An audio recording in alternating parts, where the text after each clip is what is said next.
इतिहास में और विशेषकर महिला सशक्तिकरण की दिशा में, क्योंकि एक ऐसा व्यक्तित्व है तीलू रौतेली का जो इतिहास में रानी लक्ष्मीबाई, चांद बीबी या उत्तराखंड बहुत से वीर वीरांगनाओं की प्रसूता भूमि रही है, जिन्होंने अपने शौर्य का परिचय देकर अपना नाम इतिहास में सुनहरे अक्षरों में दर्ज कराया है।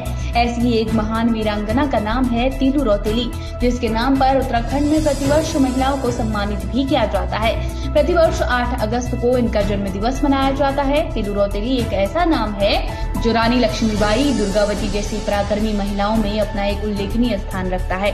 15 से 20 वर्ष की आयु में 7 बड़े युद्ध लड़ने वाली तीलू रौतेली संभवतः विश्व की एकमात्र वीरांगना है। बताया जाता है कि उस समय गढ़ नरेशों और कत्यूरियों में पारस्परिक प्रतिद्वंदिता चल रही थी। कत्यूरी नरेश धामदेव ने जब खैरागढ़ पर आक्रमण किया तो गढ़ नरेश मानशाह वहां की रक्षा की जिम्मेदारी भूप सिंह को सौंपकर स्वयं चांदपुर गढ़ी में आ गया। भूप सिंह ने डटकर आक्रमणकारियों का मुकाबला किया, परंतु इस युद्ध में वो अपने दोनों बेटों और तीलू के मंगेतर के साथ वीरतापूर्वक लड़ता हुआ शहीद हो गया। कुछ ही दिनों में कांडा गांव में कौथिक मेला लगा और इस सभी घटनाओं से अनजान तीलू कौथिक में आने की जिद करने लगी तो मां ने रोते हुए ताना मारा, तीलू तू कैसी है रे, तुझे अपने भाइयों की याद नहीं आती? तेरे पिता का प्रतिशोध कौन लेगा रे? जा रणभूमि में जा और अपने भाइयों की मौत का बदला ले सकती है क्या? फिर खेलना कौथिक।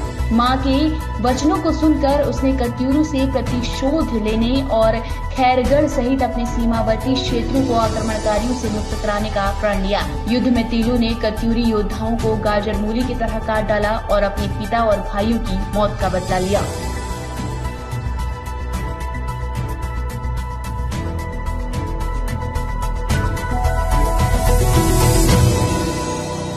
तीलू रौतेली एक बहुत महत्वपूर्ण नाम है उत्तराखंड के इतिहास में और विशेषकर महिला सशक्तिकरण की दिशा में, क्योंकि एक ऐसा व्यक्तित्व है तीलू रौतेली का जो इतिहास में रानी लक्ष्मीबाई, चांद बीबी या दुर्गावती के समकक्ष ही अपना एक स्थान रखता है। और उत्तराखंड की वीरांगनाओं की जब बात होगी, तीलू रौतेली का नाम उभर कर सबके सामने आएगा। और इसके अतिरिक्त जिया रानी भी एक महिला थी जो एक अद्वितीय योद्धा थी, अपनी मिट्टी के लिए, अपने इस सूबे के लिए जिन्होंने अपने प्राणों की बाजी तक लगा दी। तो तीलू रौतेली 15 से 20 वर्ष की अवस्था में लगभग 7 से अधिक युद्ध लड़ने वाली है, विश्व की एकमात्र वीरांगना है। चौदकोट जो गढ़वाल क्षेत्र का एक हिस्सा है, वहां 8 अगस्त 1661 को तीलू रौतेली का जन्म हुआ था और मूल नाम इनका तिलोत्तमा देवी था। तीलू नाम इनका बाद में पड़ा। इनके पिताजी भूप सिंह जो कि गढ़ नरेश फतेह शाह के दरबार में एक प्रतिष्ठित ठोकदार थे और इनकी माता का नाम मैणावती देवी था। भगतू और पतुआ ये दो इनके भाई थे जो स्वयं एक अद्वितीय और पराक्रमी योद्धा थे। इनकी सगाई भी भवानी सिंह से हुई, वो भी एक बहुत कुशल प्रशिक्षित योद्धा थे। शिबू पोखरियाल नामक एक व्यक्ति ने इनको तलवारबाजी सिखाई। वहीं एक स्वामीनाथ जी ने इनको गुरिल्ला युद्ध प्रणाली की शिक्षा दी। गुरिल्ला युद्ध प्रणाली यानी कि जिसको हम छापामार युद्ध प्रणाली भी कहते हैं, ये एक बहुत महत्वपूर्ण एक रणनीतिक चातुर्य से भरी हुई युद्ध नीति होती है। उसी का फायदा तीलू रौतेली ने अपने युद्धों में उठाया। तो एक बार कत्यूरी, उस समय कत्यूरी नरेशों का अक्सर साम्राज्यवादी नीति के तहत अलग अलग क्षेत्रों पर आक्रमण होता रहता था। तो इसी क्रम में उनकी लड़ाई हुई गढ़ नरेशों से। तो गढ़ नरेश ने जितना भी युद्ध का उत्तरदायित्व था वो भूप सिंह को दे दिया, जो कि तीलू रौतेली के पिता थे। और भूप सिंह ने अपने बेटों और वह व्यक्ति भवानी सिंह जिनके साथ तीलू रौतेली की सगाई हुई थी, उनके साथ अपनी सेना लेकर कत्यूरी नरेशों से युद्ध किया, लेकिन दुर्भाग्यपूर्ण तरीके से उनकी मृत्यु हो जाती है। वो लोग युद्ध में शहीद हो जाते हैं। तो ये एक महत्वपूर्ण एक बिंदु था तीलू रौतेली के जीवन का। और एक बार ऐसे ही कुछ समय बीतने के पश्चात जब कांडा गांव में गढ़वाल में ही मेला लगता है, जिसको कौतिक बोलते हैं यहाँ की भाषा में, वो आयोजित होता है और तीलू उसमें जाने के लिए काफी उत्साहित होती है। तो अपनी माँ से निवेदन करती है कि माँ मुझे यहाँ पे जाना है, मेले में जाना है। तब उसकी माँ उससे कहती है कि तीलू तू कैसी है, अभी अभी तेरे घर में इतने लोग अपनी मिट्टी के लिए, अपने वतन के लिए शहीद हुए हैं और तुझे मेले में जाने की पड़ी है। तो यहाँ से तीलू के मन में एक प्रतिशोध की भावना आती है कि मुझे अपने जो क्षेत्र है, जिनको कत्यूरी शासकों ने जिनको अपने कब्जे में किया है, जिसके कारण मेरे पिता, मेरे भाई, मेरे होने वाले पति को बलिदान देना पड़ा, मुझे क्षेत्र वापस लेने।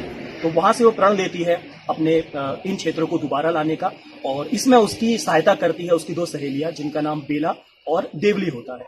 और जैसे महाराणा प्रताप का घोड़ा होता है चेतक, ऐसी एक बिंदुली नामक एक घोड़ी होती है तीलू की, जिसकी सहायता से और अन्य सैनिकों की इकट्ठा करके तीलू अपनी एक सेना बनाती है और कत्यूरी नरेश पर धीरे धीरे करके छापामार नीति के तहत हमला करना शुरू करती है।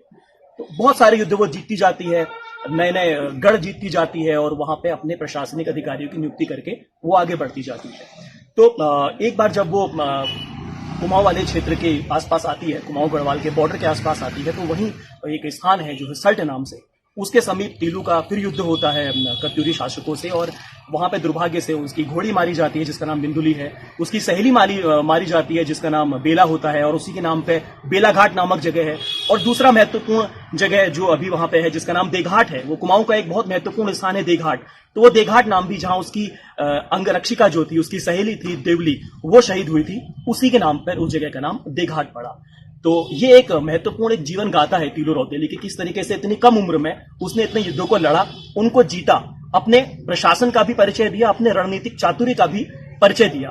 किंतु बाद में नयार नदी के किनारे ही एक धोखे से शत्रु सैनिक उसकी हत्या कर देता है और कहते हैं कि जब उसकी हत्या हुई तो उसके शरीर से जो भी खून की नदी निकली, उससे खून की धारा निकली, उससे पूरी नदी जो है वो लाल हो गई।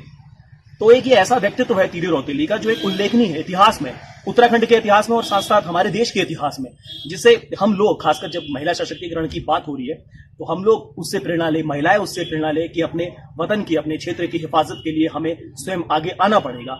और पुरुष वेश में उसने ज्यादातर लड़ाइयां लड़ी। तो ये उसकी एक खासियत थी तीलू रौतेली की, एक बहुत बड़ा नाम। और ये एक बहुत बेहतरीन पहल है उत्तराखंड शासन की कि तीलू रौतेली के सम्मान में उनकी जो जीवन गाथा है, उनकी जो पराक्रम गाथा है, उसको चिरकाल तक लोगों के मानस पटल पर अंकित करने के लिए प्रतिवर्ष उत्तराखंड सरकार द्वारा जो महिलाओं को अपने अपने क्षेत्र में उल्लेखनीय कार्य करने के लिए उनको पुरस्कार दिया जाता है, प्रोत्साहित किया जाता है। ये एक अनूठी पहल है, एक बहुत खूबसूरत पहल है। इससे लोगों को, खासकर आने वाली पीढ़ी को पता चलेगा कि इस प्रदेश में भी, सूबे में भी ऐसे तमाम एग्जाम्पल है जिनसे हम प्रेरणा ले सकते हैं और जीवन में आगे बढ़